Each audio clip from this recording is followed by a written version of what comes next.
வந்தாச்சு.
தமிழகம் தலைநிமிர தமிழனின் பயணம் நிகழ்ச்சியினுடைய துவக்கமாக நம்முடைய மாவட்ட தலைவர் மரியாதைக்குரிய நாராயணன் அவர்கள் இங்கே வந்திருக்கக்கூடிய தலைவர்களையும் தொண்டர்களையும் பொதுமக்களையும் வரவேற்று பேசுவார்.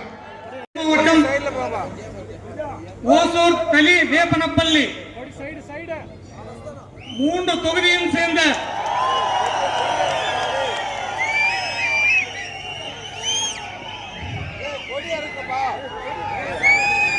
தமிழகம் தலைநிமிர தமிழனின் பயணம் வெற்றிகரமாக 43வது மாவட்டத்தில் நம் மாநில தலைவர் மரியாதைக்குரிய திரு நயினார் நாகேந்திரன் அவர்கள் வெற்றிகரமாக நடத்திக் கொண்டிருக்கிறார்.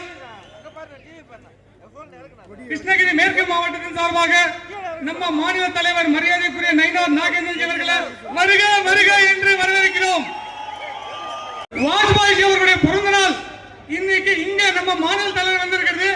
வாஜ்பாயுடைய என்னெல்லாம் கனவுகள் இருக்கோ அது எல்லாமே நம்ம மாநில தலைவர் நிறைவேற்றுவார் என்று சொல்லி இந்த ஓசூர், முக்கியமா ஓசூர், தளி, வேப்பனப்பள்ளி இந்த 3 தொகுதி நம்ம மாவட்டம் தமிழ்நாட்டிலேயே இந்த மாதிரி ஒரு தெலுங்கு, கன்னடா, மலையாளம், தமிழ் எல்லா விதமான மக்கள் இருக்கிற ஒரே மாவட்டம் அது நம்ம மாவட்டம்.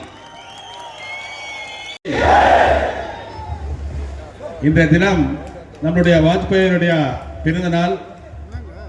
அனைவருக்கும் வாழ்த்துக்கள் தெரிவித்துக் கொள்கிறேன். அதேபோல் நம்மளுடைய மாநிலத்தின் பாஜக தலைவர், முன்னாள் அமைச்சர், போற்றுதலுக்குரிய அண்ணா நயினார் நாகேந்திரன் அவர்கள் இன்னைக்கு தமிழகம் தலை நிமிர தமிழரின் பயணம் என்ற வகையிலே இன்னைக்கு 43வது மாவட்டமாக இன்னைக்கு இந்த கிருஷ்ணகிரி மேற்கு மாவட்டத்தில் பயணம் செய்து கொண்டிருக்கிறார். இதே மாதிரி நம்முடைய புரட்சி தமிழர் எடப்பாடி அவர் சுமார் 170 இடத்தில் தமிழக மக்களை காப்போம், தமிழகத்தை மீட்போம் என்ற வகையில் எப்படி ஒரு எழுச்சி பயணம் இருந்ததோ அதே போல் நம்முடைய தலைவர் அண்ணன் நயினார் நாகேந்திரன் அவர்களுக்கும் தமிழகம் முழுவதும் நல்ல ஒரு வரவேற்பு கொடுத்து கொண்டிருக்கிறாங்க. இதெல்லாம் பார்க்கும்போது நம்மளுடைய தமிழகத்திலே நம்மளுடைய ஜனநாயக கூட்டணி 100% 2024 வருது உறுதி உறுதி என்பதை உங்களோட இங்கே ஓசூர் மக்கள் சார்பாக தெரியப்படுத்திக் கொண்டிருக்கிறது. இன்னைக்கு பாத்தீங்கன்னா ஏதோ இந்த ஜனநாயக கூட்டணி இன்னைக்கு பாத்தீங்கன்னா இந்தியாவிலே சுமார் எல்லா 90% மாநிலத்தில் எல்லாமே ஜனநாயக இந்த இந்திய என்டிஏ கூட்டணி இன்னைக்கு வந்தாச்சு. இன்னைக்கு தமிழகம் இந்த குடும்ப ஆட்சிக்கு முற்றுப்புள்ளி வைத்து இன்னைக்கு 2026 நம்ம என்டிஏ கூட்டணியிலே அண்ணன் எடப்பாடி அவர் முதலமைச்சர் ஆக்குவது அண்ணன் நயினார் நாகேந்திரன் அவருடைய பயணம் மேற்கொண்டு கொண்டிருக்கிறது என்பதை இங்கே தெரிவித்துக் கொள்கிறேன். இன்னைக்கு பாத்தீங்கன்னா இந்தியா 10 வருடத்துல இன்னைக்கு 15வது வருடத்துல இந்த ஆட்சியத்தில் போயிட்டு இருக்கிற இந்த வேளையில இந்தியாவில 70 வருஷமா செய்யாத திட்டங்கள் இன்னைக்கு நம்முடைய பாரத பிரதமர் நரேந்திர மோடி அவர்கள் 2 மடங்கு, நீ எல்லாம் என்ன துறையில பார்த்தாலும் 2 மடங்கு அதிகமாக இன்னைக்கு வளர்ச்சி அடைந்திருக்குதுன்னா நம்ம நரேந்திர மோடி அவருக்கு தெரியல. இன்னைக்கு நெடுஞ்சாலை இன்னைக்கு இந்தியாவிலே நெடுஞ்சாலை என்ன இன்னைக்கு சுதந்திரம் வரும்போது 2014 வரைக்கும் எவ்வளவு நெடுஞ்சாலை இருந்ததோ அதுக்கு மேல 2 மடங்கு இன்னைக்கு நெடுஞ்சாலை உற்பத்தியா இருக்குதுன்னு போடப்பட்டிருக்குதுன்னா அது நரேந்திர மோடி அவர்கள். அதே போல நீங்க தமிழ்நாட்டில் புரட்சி தலைவர் அம்மா அண்ணன் எடப்பாடி ஆட்சி காலத்துல தான் 2 மடங்கு வளர்ச்சி அடைந்தது. இன்னைக்கு இருக்கிற திராவிட மாடல் ஆட்சி குடும்ப ஆட்சி உங்களுக்கு நல்லா தெரியும். எல்லா பொய் சொல்லி இன்னைக்கு ஆட்சி செய்து கொண்டிருக்கிறது. இன்னைக்கு எல்லா மக்களும் ஏமாத்தாச்சு. இன்னைக்கு நீட் ரத்து செய்யறேன்னு சொல்லி இன்னைக்கு இருக்கிற துணை முதலமைச்சரா இருக்கிற உதயநிதி இன்னைக்கு நீட் என்கிட்ட வேலை செய்யுதுன்னு சொன்னாங்க. எங்க 4.5 வருஷம் ஆயிடுச்சு. ஒரே மாசத்துல செய்யறேன்னு சொன்னாங்க. டாஸ்மார்க் மூடுறான்னு சொன்னாங்க. பெட்ரோல் டீசல் விலை குறைக்கிறாங்க. கேஸுக்கு மானியம் கொடுக்கறாங்க. அரசு ஊழியர்களுக்கு பென்ஷன் ஸ்கீம் கொடுக்கறான்னு சொன்னாங்க. அதே மாதிரி இன்னைக்கு எல்லாம் பொய் தான். எல்லாம் பொய் சொல்லி இன்னைக்கு மக்களை ஏமாத்து கொண்டிருக்கிற இந்த குடும்ப ஆட்சிக்கு முற்றுப்புள்ளி வச்ச வகையில இன்னைக்கு அண்ணன் நம்முடைய நயனார் நாகேந்திரோட தலைமையில இந்த பயணம் நடப்பட்டுக் கொண்டிருக்கிறது. இந்த பயணம் வெற்றிகரமாக நடக்க வேண்டும். 2026 என்டிஏ கூட்டணியில் அண்ணன் எடப்பாடி அவர் மீண்டும் முதலமைச்சர் ஆகிறதுக்கு நீங்க எல்லாம் பாடுபடுவேன்னு சொல்லி வாய்ப்புக்கு நன்றி கூறி అందరికీ నమస్కారం.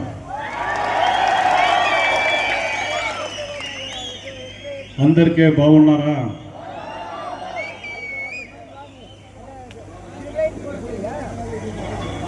అందరూ బాగున్నారా? ಚೆನ್ನಾಗಿದ್ದೀರಾ? ಮನೆಯಲ್ಲಿ ಎಲ್ಲರೂ ಚೆನ್ನಾಗಿದ್ದೀರಾ? அனைவருக்கும் வணக்கம். இந்த கூட்டத்தினுடைய தலைவர் மாவட்ட தலைவர் நாராயணன் அவர்களே,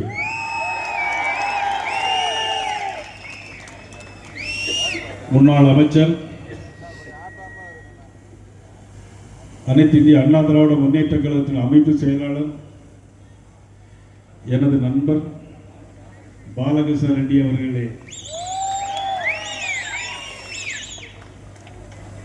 மாநில துணைத் தலைவர் முன்னாள் நாடாளுமன்ற உறுப்பினர் அண்ணன் KP ராமலிங்கம் அவர்களே, KS நரேந்திரன் அவர்களே, தொழில் பிரிவு அதன் பிறகு நான் அவர்களை சேர்த்து அம்மாவிடம் சொல்லி ஒன்றிய செயலாளராக ஆக்கினேன். அப்பொழுது யூனியன் சேர்மனுக்கு அவர் செலவு பண்ணார். 1 ஓட்டு வித்தியாசத்தில் வெற்றி வளர்ப்பை இழந்தார். 18 ஆண்டுகளுக்கு முன்னால். ஞாபகம் கரெக்ட் தானே?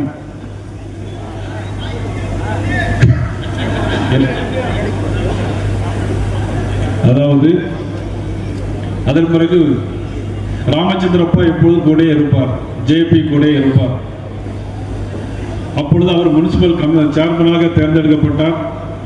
மறுதினமே மறு ஆண்டிலேயே அடுத்த 5 ஆண்டில் அமைச்சராக வந்தார். ஆனால் நான் அமைச்சராக முடியல. எதற்கு சொல்கிறேன் சொன்னால், காலச்சக்கரம் சுழலும் போது காலங்கள் செய்யாததை கிரகங்கள் செய்யும். காலங்கள் செய்யாததை கிரகங்கள் செய்யும்.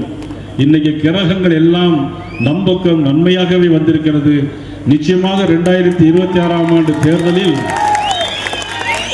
திராவிட முன்னேற்ற கழகம் ஆட்சியிலிருந்து தூக்கி எறியப்பட்டு தேசிய ஜனநாயக கூட்டணி ஆட்சியில் அமர்வது உறுதி என்பதை நான் இந்த நேரத்திலே சொல்லிக்கொள்ள கடமைப்பட்டிருக்கிறேன். இந்த ஓசூர் மக்களுக்கும் ஓசூர் தொழிலதிபர்களுக்கும் எனது மனமார்ந்த நன்றியை நான் தெரிவித்துக் கொள்கிறேன். ஏனென்று சொன்னால், தென் மாவட்டத்திலிருந்து பல்லாயிரக்கணக்கான மக்களுக்கு வாழ்வு கொடுக்கின்ற பூமி இந்த ஓசூர் பூமி. நானும் தென் மாவட்டத்தை சார்ந்த காரணத்தினால் இந்த மாவட்ட மண்ணையும் நேசிக்கிறேன், இந்த மாவட்ட மக்களையும் வணங்குகிறேன். இங்கு வாழ்கிற தொழிலதிபர்களுக்கும் எனது மனமார்ந்த நன்றிகளை நான் தெரிவித்துக் கொள்கிறேன். அந்த அளவிற்கு இது ஒரு உன்னதமான பூமி.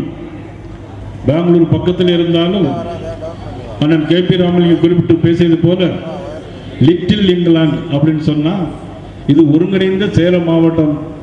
ஒரு காலத்தில் இருந்தது. சேலம் மாங்கனி நகரம் என்று சொல்லுவோம். ஆனால் எல்லா மாவும் கிருஷ்ணகிரி மாவட்டத்தில் தான் விளைகிறது. மலர் இங்கு அதிகமாக விளைகிறது. இங்கு இருக்கிற மலர்கள் வெளிநாட்டுக்கு ஏற்றுமதி ஆகிறது. இங்க இந்த மண் எல்லா மக்களுக்கும் வாழ்வையும் கொடுக்கிறது, வாழ்க்கையும் கொடுக்கிறது. இந்த மண் விவசாய பூமி, ரெட் சாண்டல் என்று சொல்லக்கூடிய அளவிற்கு அவ்வளவு சிவப்பு மண், வளமான மனமுடைய மக்கள் வாழ்கிற மண் இந்த மண். ஆகவே மீண்டும் ஒருமுறை அனைவருக்கும் எனது மனமார்ந்த நன்றியும் வணக்கத்தையும் நான் தெரிவித்துக் கொள்ள கடமைப்பட்டிருக்கிறேன். எங்கள் அருகில் இருக்கிற மலையில்தான் சந்திர சூடேஸ்வரர், அதற்கு அருகிலே தான் கவி நரசிம்மசாமி, பத்திரகாளி அம்மன், எல்லாம் அருள் பாலிக்கின்ற அற்புதமான பூமி இந்த பூமி. இந்த நாள் டிசம்பர் 25, நாராயணன் குறிப்பிட்டு பேசியது போல முன்னாள் பாரத பிரதமர் மதிப்புக்குரிய வாஜ்பாய் அவருடைய பிறந்த நாளில் ஒரு நல்ல ஊரில் நல்ல நாளில் நான் பேசுகின்ற வாய்ப்பினை நான் பெற்றிருக்கிறேன். இன்றைக்கு பெங்களூரிலிருந்து ஓசூர், பெங்களூரிலிருந்து சென்னை 4 மணி நேரத்தில் போயிடுது. ஆனால் இந்த நாற்கர சாலை வருவதற்கு முன்னால் கிட்டத்தட்ட 8 மணி நேரம் ஆகும் அல்லது 9 மணி நேரம் ஆகும். இரவு புறப்பட்டால் காலையில் தான் பெங்களூரில் இருந்து சேர முடியும். இன்றைக்கு இந்த நாற்கரை சாலையை காஷ்மீர் முதல் கன்னியாகுமரி வரை தந்தவர், தங்க நாற்கரை சாலை தந்த தங்க மகன் வாஜ்பாய் அவருடைய பிறந்த நாள் இந்த பிறந்த நாள். அடல் பிகாரி வாஜ்பாய் அவர்கள் உத்தரப்பிரதேச மாநிலம், மத்திய பிரதேச மாநிலம், குஜராத், டெல்லி போன்ற பல மாநிலங்களில் இருந்து எங்கு போய் நின்றாலும் அவர் வெற்றி பெறுவார். இப்ப நம்ம ஒரு ஊர்ல ஓசூர்ல இருந்து ரிசல்ட்ல போய் போட்டி போட முடியும். எல்லா மாநிலங்களிலிருந்து தேர்ந்தெடுக்கப்பட்டிருக்கிறார் அடல் பிகாரி வாஜ்பாய். தமிழ்நாட்டில் வருவது பெருமை. 1974ஆம் ஆண்டு கச்சத்தீவை, 1974ஆம் ஆண்டு கச்சத்தீவை இலங்கைக்கு தாரை வார்த்த முன்னாள் முதலமைச்சர் கருணாநிதி தாரை வார்த்த போது பாராளுமன்றத்தில் கடுமையாக விமர்சனம் செய்து அதை எதிர்த்து கடுமையான முறையிலே உரையாடியவர் அன்புக்குரிய அடல் பிகாரி வாஜ்பாய் அவர்கள் என்பதை யாராலும் மறக்க முடியாது. 2001ஆம் ஆண்டு அமெரிக்காவுக்கே தெரியாமல் அமெரிக்கா சேட்டலைட்டையும் ஒழித்து பொக்ரானில் அணுகுண்டை ஆயுதம் தயார் செய்தது, அணுகுண்டை வெடித்து பார்த்தது அன்புக்குரிய நமது தலைவர் வாஜ்பாய் அவர். அது மட்டுமல்ல, கார்கில் போர், எந்த போரை எடுத்துக்கொண்டாலும் எந்த நிலையை எடுத்துக்கொண்டாலும் வெற்றி பெற்ற மாபெரும் தலைவர் வாஜ்பாய் அவருடைய பிறந்த நாள் இந்த நாளில் நாம் அனைவரும் இங்கு கொண்டாடுவது என்பது உண்மையிலேயே மிகப்பெரிய ஒரு சந்தோஷமான நாடாக அமைந்திருக்கிறது. இவ்வளவு நல்ல விஷயங்கள் நடந்துவிடும் வேளையில் நமது கிருஷ்ணகிரி மாவட்டத்தில் என்னென்ன பிரச்சனைகள் இங்கே நடந்தே இருக்கிறது என்பதை வீடியோ பார்த்தீங்களா? இப்படித்தான், அதாவது ஆட்சிக்கு வருவதற்கு முன்னால் சொன்னதை செய்வோம், சொல்வதை செய்வோம் அப்படின்னு சொன்னார். ஆனால் எதையாவது சொன்னதை இந்த 5 ஆண்டுகளில் செஞ்சுருக்காங்களா அப்படின்னா இல்லை. முதல்ல ஆட்சி பொறுப்பை ஏற்ற உடனே 1000 ரூபாய் எல்லா பெண்களுக்கும் தருவோம்னு சொன்னார். ஆனால் ஆட்சி பொறுப்பை ஏற்ற உடனே தந்தார்களா என்று சொன்னால் தரலை. 30 மாதம் கழிச்சு அந்த 1000 ரூபாய் கொடுத்தார். அப்புறம் தகுதி வாய்ந்த பெண்களுக்கு தான் கொடுப்போம் அப்படின்னு சொன்னார். பிறகு இப்பொழுது சட்டமன்ற தேர்தல் வந்த பிறகு இப்பொழுது எல்லோருக்கும் கொடுப்போம் என்று சொன்னார். சாக போகிற நேரத்தில் சங்கரான்னு சொல்றது மாதிரி இப்பொழுது எல்லாம் விழித்துக் கொண்டிருக்கிறார். இந்த 5 ஆண்டு காலமும் எந்த திட்டமும் தமிழ்நாட்டுக்கு கொண்டு வரவில்லை. இருக்கிற எல்லா நாளும் மத்திய அரசை பகுத்து கொண்டே போனதுதான் மிச்சம். சரி, பள்ளிக்கூடத்துறை இருக்கிறது, பள்ளி கல்வித்துறை இருக்கிறது என்று சொன்னால் தமிழ்நாடு முழுவதும் எல்லா பள்ளிக்கூடங்களின் வாசலிலும் கஞ்சா விற்பனையாகிறது. கஞ்சா மட்டுமல்ல, ஆசிரியரே வகுப்பு வரும்போது கஞ்சா போட்டுக்கிட்டு வரக்கூடிய அளவுக்கு சூழ்நிலை. தருமபுரி மாவட்டத்தில் ஒரு பள்ளிக்கூடத்தில் ஒரு ஆசிரியர் கஞ்சா போட்டுக்கொண்டு அந்த மாணவர்களை அழைத்து கால் பிடிக்க சொல்லுகிறார், காலை தடவிவிட சொல்லுகிறார். எப்படி மாணவர்கள் படிப்பார்கள்? வீட்டில் உள்ள பெற்றோர்கள் மாணவர்கள் நல்லா படிக்க வேண்டும் என்பதற்காக பள்ளிக்கூடத்துக்கு அனுப்புகிறார்கள். ஆனால் தமிழ்நாடு முழுவதும் இன்னைக்கு பள்ளி கல்வித்துறை மிக மோசமான சூழல் இருந்து கொண்டிருக்கிறது. அது மட்டுமல்ல, நமது கிருஷ்ணகிரி இந்த மாவட்டத்தில் சீனிகிரி பள்ளி, ஒரு பள்ளியில் மாணவர்களை வீட்டில் இருந்தே வாரியெல்லாம் எடுத்து வந்து பெருக்க சொல்றார்கள் ஆசிரியர்கள். இது நடந்த உண்மை. இந்த பள்ளி சீனிகிரி கிராமம் நீங்கள் பத்திரிகையில் பார்த்திருக்கலாம் அல்லது செய்திகளில் கேள்விப்பட்டிருக்கலாம். கேன் தொட்டின்னு ஒரு பள்ளிக்கூடம், கேன் தொட்டி. அதில் மதிய உணவு சாப்பிட்ட பிள்ளைகள் அந்த பள்ளி விழுந்து சாப்பிட்டதுனால 24 மாணவர்கள் ஆஸ்பத்திரியிலே அனுமதிக்கப்பட்டார்கள். தேன்கனிக்கோட்டை செட்டி கிராமத்தில் அங்கு பார்த்தீங்கன்னா சாலைகளே கிடையாது. மாணவர்களும் நடந்தா போறாங்க, எல்லாரும் நடந்தே தான் போறாங்க. வயதானவர்கள், பெண்கள் அனைவரும் நடந்து போகிற சூழ்நிலை இருக்கிறது. ஆனால் அங்கு சாலைகள், இந்த ஊரில் தேன்கனிக்கோட்டை இந்த கிராமத்தில் சாலை போடவில்லை.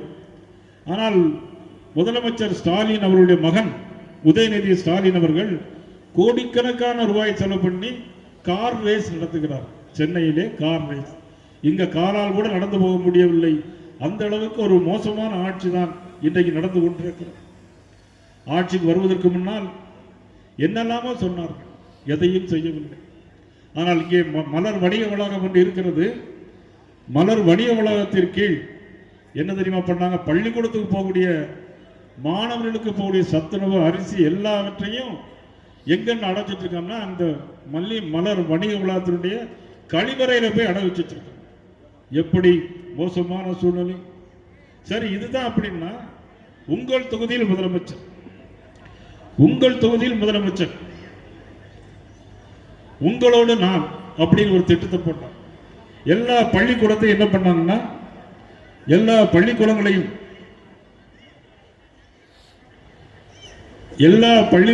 மூடிட்டு முதலமைச்சரே போய் அங்கு போய் உங்கள் தொகுதியில் முதலமைச்சர் சொன்னா அது எப்படி அந்த மாணவர்கள் படிப்பார்கள்? அவ்வளவு மோசமான ஒரு சூழ்நிலை போய் கொண்டிருக்கிறது. வேப்பனஹள்ளி ஜிங்கலூர் துண்டிக்கப்பட்டது. இன்று வரையிலும் அந்த பாதைகள் இணைக்கப்படவில்லை. ஜூன் 2024 14 நகராட்சியுடைய 13 பேர் அங்கே வாய்ப்பட்டது.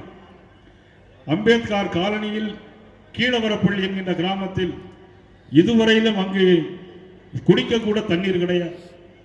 இங்கு இருக்கிற டேம், கீழ்வரப்பள்ளி டேம், அது கழிவுநீர் கலக்கிற டேமாக இருக்கிறது. அந்த தண்ணீரை தான் மக்கள் குடிக்கக்கூடிய அளவிற்கு ஆகிப்போச்சு. இந்த வீடியோவில் பார்த்திருக்கலாம் நீங்க.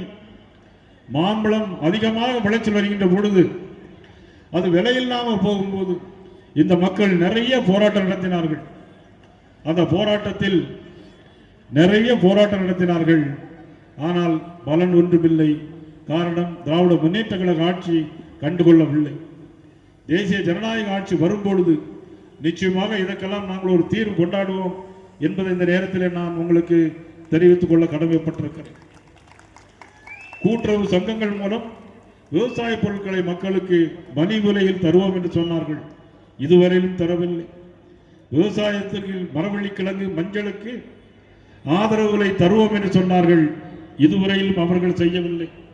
மாறாக பாரத பிரதமர் நரேந்திர மோடி அவர்கள் இதே மாவட்டத்தில் விவசாயிகளுக்கு 1,75,000 பேருக்கு ஆண்டு ஒன்றிற்கு 6,000 வீதம் 432 கோடி ரூபாய் கொடுத்திருக்கிறார்கள். 23,000 விவசாயிகளுக்கு மண் அட்டை பரிசோதனை செய்ய கொடுத்திருக்கிறார்கள். 18,000 பேருக்கு பயிர் இன்சூரன்ஸ் காப்பீடு திட்டம் கொடுத்திருக்கிறார்கள். 11,000 ஹெக்டேர் அதில் கவர் பண்ணியிருக்கிறது. 23 மத்திய அரசுடைய மலிவு விலை மருந்தகங்கள், இது எல்லாமே மத்திய அரசு சார்பாக கொடுக்கப்படுகிறது. பாரத பிரதமர் நரேந்திர மோடி அவர்கள் கொடுக்கிறார்கள். இதே மாவட்டத்தில் 83,000 பேருக்கு ஆயுஷ்மான் பாரத் திட்டம், ஆக மருத்துவ செலவுக்காக 83,000 பேர் கொடுத்திருக்கிறோம். இவ்வளவு நிகழ்ச்சியும் நடந்திருக்கிறது. 3,000 வீடுகள் கட்டி கொடுக்கப்பட்டிருக்கிறது இதே மாவட்டத்தில். அந்த அளவிற்கு மத்திய அரசு நிறைய திட்டங்களை இங்கே தந்திருக்கிறது. இதெல்லாம் யார் செய்கிறார்கள்? பாரத பிரதமர் நரேந்திர மோடி அவர்கள் தமிழக மக்களுக்காக செய்து கொண்டார். இதெல்லாம் சாதாரண விஷயமாக அல்ல. ஆனால் முதலமைச்சர் சொல்கிறார் எதுவும் தரவில்லை என்று. 3 முறை குஜராத் மாநிலத்துடைய முதலமைச்சராக இருந்தவர் 3வது முறை இந்திய நாட்டுடைய பிரதம அமைச்சராக வந்திருக்கிறார். அமெரிக்கா போனாலும் சரி, ரஷ்யா போனாலும் சரி, உலகின் மிகப்பெரிய விருதுகளை பெற்றிருக்கிறார். ஒவ்வொரு ஆண்டும் அமெரிக்கா, சவுதி அரேபியா, ஆஸ்திரேலியா, அந்த நாடுகளுடைய சிறந்த உயரிய அந்த விருதுகளை பெற்றது நமது பிரதமர் நரேந்திர மோடி அவர்கள். யாராலும் மறுக்க முடியுமா? 14 லட்சம் கோடி ரூபாய் தமிழகத்தில் தந்திருக்கிறார்கள். ஆனால் நம்முடைய முதலமைச்சர் சொல்றார் ஒன்றும் தரல சொல்லிட்டு நாங்க தொழிற்சாலைகளை கொண்டு வர போறோம்னு சொல்லிட்டு துபாயில போய் இந்த மாதிரி சைக்கிள் ஓட்டிட்டு இருக்கிறோம். அந்த சைக்கிள் ஓட்டுற காட்சி நீங்க பார்த்தீங்கன்னா அதுதான். எங்கு பார்த்தாலும் கஞ்சா, போதைப் பொருட்கள், பாலியல் வன்கொடுமைகள், 10 வயது குழந்தை முதல் 70 வயது பெண்கள் வரை ரோட்டில் நடமாட முடியாத ஒரு சூழ்நிலை இந்த ஆட்சியில் வந்திருக்கிறது. காவல்துறை முதலமைச்சருடைய கட்டுப்பாட்டில் இல்லை, டிஜிபி இல்லை, டிஜிபி போட முடியவில்லை இந்த ஆட்சி. ஒரு டிஜிபி கூட பொறுப்பாளர் டிஜிபியை காவல்துறை டிஜிபியாக நியமிக்க முடியாத ஒரு அரசு இன்னைக்கு தமிழ்நாட்டில் நடந்து கொண்டிருக்கிறது. 4 மாசம் ஆச்சு பாருங்க, நம்மளை கூட அப்டேட்டா இருக்காரு அவருங்க. 4 மாசமா ஒரு டிஜிபியே போட முடியவில்லை. எப்படி சட்டம் ஒழுங்கை பாதுகாக்க முடியும்? எப்படி பாலியல் வன்கொடுமையிலிருந்து மக்களை பாதுகாக்க முடியும்?